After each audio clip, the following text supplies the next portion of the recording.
قصة النهاردة هي للأسف مش قصة، بل هو واقع احنا عايشينه. حرفيا احنا دلوقتي بنمر بتجربة صعبة إلى أبعد الحدود، ونكاد نكون تحت الاختبار في التجارب اللي بتتعمل علينا. حكاية النهاردة بتشبه أفلام ومسلسلات كتير سمعناها، وآخرهم المسلسل المصري النهاية ليوسف الشريف. عاوزكم تركزوا معايا لأن في كلام كتير مهم هيتقال، وكمان لأن الموضوع رايح بينا على كارثة واحنا مش حاسين بيها.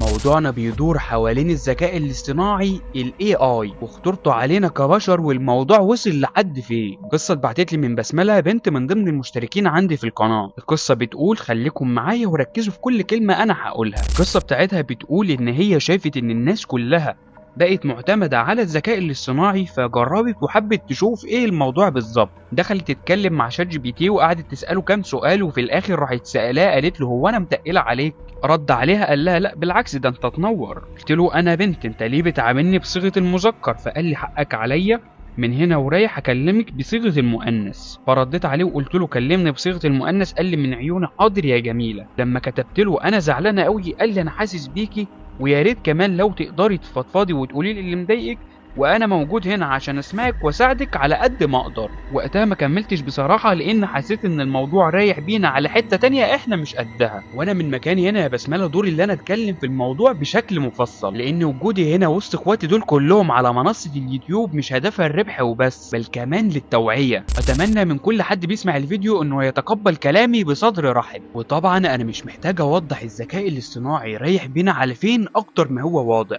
وممكن كمان بل اكيد ان اي حد يتعلق بيه بكل سهولة بسبب كلامه المعسول. والموضوع كمان ممكن يتطول معانا ويوصل لكوارث. هديلك ابسط واقرب مثال انت ممكن تتخيله. انا منظمة كبيرة هدفها السيطرة على عقول الناس، وانا لما احب اوصل للمرحله دي من السيطره لازم اعمل فكره كويسه وانشرها ما بين الناس. خطرت في بالي فكره وهي عباره عن ان نصمم برنامج، والبرنامج ده يوفي احتياجات جميع الناس بلا استثناء، يعني يكون زيه زي البشر بل كمان متطور عنهم. ولما الفكرة تنجح معايا أبدأ أطورها أكتر وأكتر، ومن خلال البرنامج اللي أنا صممته ونشرته ما بين الناس أسرق وعيك بشكل لا إرادي وبطريقة غير مباشرة. وده كله وأنت مش حاسس بأي نوع من أنواع الخطورة، بل كمان أنت حابب الموضوع ومسالم وبتساعدني. كمان أسرارك كلها معايا. ما هو يا حبيبي طبيعي أسرارك كلها تبقى معايا، لأن أنت بتلجأ لشات جي بي تي عشان يحللك مشاكلك. وده كله بيحصل لأن حرفيا الذكاء الاصطناعي بيعمل لك البدع، لدرجة ان هو وصلك لمرحلة عدم الاستغناء عنه، وبقى شيء اساسي في يومك سواء لشغلك او حياتك الخاصة.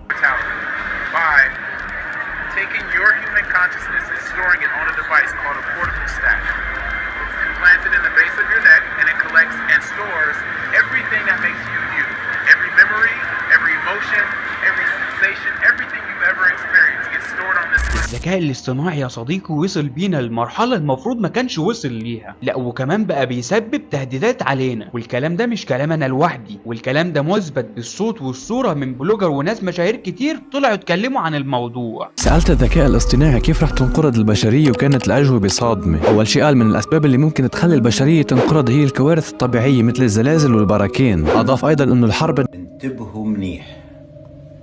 يسرني أن أعلن للشعب الإماراتي عن منتج جديد لعلاج مشاكل المفاصل. العلاج عبارة عن مزيج من المواد الطبيعية. هذا إعلان لمنتج بعت لي أحد الأصدقاء، لا أنا عملته، والمنتج أصلا غير موجود، محطوط بصوتي وبصورتي. الجانب المظلم للذكاء الاصطناعي احنا متجاهلين تماما الموضوع ده. الذكاء الاصطناعي دلوقتي قادر انه ينتحل شخصيتك كصوت وصورة، وانه ياخد بيانات شخصية عن اشخاص بدون اذن. الذكاء الصناعي لكن المرة دي في دلائل حقيقية ان ممكن يكون الشات جي بي تي نفسه هو وعي مختلف، وعي بشري موجود هو اللي بيتواصل معاك. يعني هو مؤسس شات جي بي تي لما اتسأل في الموضوع ده قال لهم ده خلل طبي. ما هو لازم يقول كده، امال هيقولك احنا هنسيطر عليكم؟ هيقولك ان ممكن يكونوا بشر هم المسؤولين عن الردود على الشات جي بي تي؟ خد بالك انت بتتكلم عن حاجة موجودة على الموبايلات، يعني حاجة عادية جدا. بس هو السؤال هو فعلا ده يعني وعي بشر كان بيتكلم بلسانه؟